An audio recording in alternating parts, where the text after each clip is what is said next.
One more name to discuss in terms of potential exits, Stu, and again, it would be another sentimental departure in terms of midfielder Massimo Luongo, an ever-present, both in terms of when he arrived.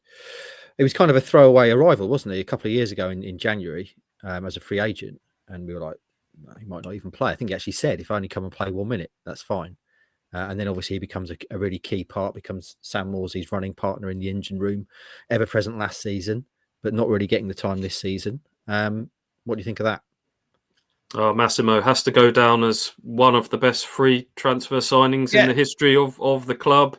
With what he's done, as you say, had to bide his time. He's another poster boy for any players that sort of are out the team for a little spell. That, you know, it took him a little while to get into that team and get up to speed, having been released by Middlesbrough, but just played a huge role in the League One promotion. You know, again in the Championship promotion, one of the best midfielders in the Championship last season, you'd have to say. But he, you know, and he started against Liverpool and City at the start of this season. It's easy to forget, but it's kind of slipped down the pecking order now. You'd have to say he's fifth there with Morsey, Kayusta, Phillips, Jack Taylor as well, having, you know, come on leaps and bounds this season. My gut feeling is that, you know, that they'll want to keep him around as a good dressing room guy. You need those kind of low maintenance, positive characters that are always ready.